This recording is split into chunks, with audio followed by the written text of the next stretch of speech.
Sindh high court पारां criminal police officer जी मुक़ररनि ते IG Sindh खे छंड पटी वई आहे। अदालत सुप्रीम कोर्ट में जमा करायल सीनियरिटी लिस्ट 17 मार्च ते पेश करण जो हुकुम ॾिनो आहे।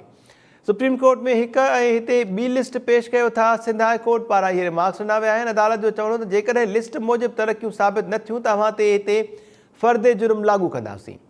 जस्टिस आफ्ताब गोरड़ जो चवणो त असां तमामु सादी ॻाल्हि कयूं पिया, अमल दरामद रिपोर्ट पेश कयो।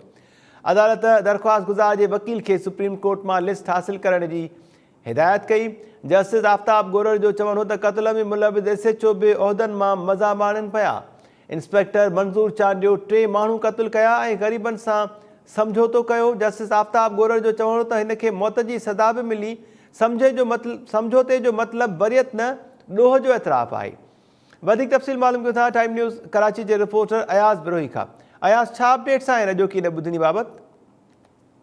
जी बिल्कुल मेहताब, अॼु Sindh high court criminal police ऑफिसरनि जी सिंध जे अहम उहिदनि ते मुक़ररनि ते IG सिंध मुश्ताक महर ते जेको आहे सख़्तु कावड़ जो इज़हार कयो आहे। जस्टिस मोहम्मद आफ्ताब गोरड़ रिमार्क्स में चयो आहे क़त्ल में मुलविज़ SHO उहिदा जेके आहिनि उहे इंजॉय करे रहिया आहिनि, उन मां मज़ो माणे रहिया आहिनि। इंस्पेक्टर मंज़ूर चांडियो 3 ॼणनि खे क़त्ल कयो ऐं ग़रीबनि सां कंप्रोमाइज़ करे वरितो। उनखे मौत जी सज़ा थी हुई ऐं कंप्रोमाइज़ जो मतिलबु बरियत न पर ॾोह जो एतिराफ़ हूंदो आहे। अदालत जेको आहे सिंध ते कावड़ जो इज़हार कंदे चयो त तव्हां फौज जा जेको आहे उहो सरबराह आहियो ऐं क्रिमिनल पुलिस ऑफिसरनि जे ख़िलाफ़ कार्रवाई जेका आहे उहा तव्हांजी ज़िम्मेदारी आहे। तव्हांजा ऑफिसर जेके आहिनि ज़मीनुनि ते कब्ज़ा करे रहिया आहिनि ऐं ग़रीबनि जो जेको आहे उहो माल खाई रहिया आहिनि। अदालत रिमार्क्स में चयो आहे त छा ॾोहनि में मुलविज़ ऑफिसरनि फ्री हैंड जेको आहे सो ॾेई छॾियो अथव। ॾोहनि में मुलविज़ एहलकार ऐं ऑफिसर पंहिंजी मर्ज़ियुनि जी पोस्टिंग बि जेका आहिनि उहे हासिल करे रहिया आहिनि ऐं अदालत जेको आहे मुसलसिल जेका आहे IG सिंध मुश्ताक महर ते कावड़ जो इज़हार कयो ऐं हुनखे छंड पटी ऐं IG सिंध उन वक़्तु जेको आहे ख़ामोशी सां सिर्फ़ु जेको आहे सो कंध जेको आहे लोॾींदो रहियो ऐं IG सिंध ते सिंध जे जेको आहे तकरारी बयाननि ते अदालत जेको आहे कावड़ जो इज़हार कयो ऐं सुप्रीम कोर्ट में जमा करायल सीनियरिटी लिस्ट जेका आहे उहा 17 मार्च ते जेको आहे सो अदालत हुकुम ॾेई छॾियो आहे।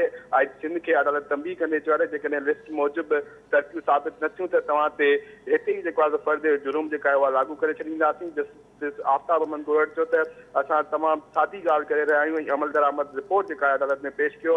ॿियनि मुल्कनि जी KP में बि पुलिस रूल्स 1934 ते अमल दरामद थी वियो आहे ऐं सुप्रीम कोर्ट में ॿी ऐं हिते जेका आहे ॿी लिस्ट पेश कई वई आहे। सेक्रेटरी सर्विस अदालत खे चयो त दरख़्वास्तदार जी तरतीब जे हवाले सां 12 मार्च ते मीटिंग जेका आहे उहा थी हुई, जंहिं बाद अदालत दरख़्वास्तदार जे वकील खे सुप्रीम कोर्ट मां लिस्ट जेका आहे उहा हासिल करण जी जेका अदालत हिदायत करे छॾी आहे। जी अयाज़ बिरोही, महिरबानी तफ़सील ॿुधाइण जे लाइ।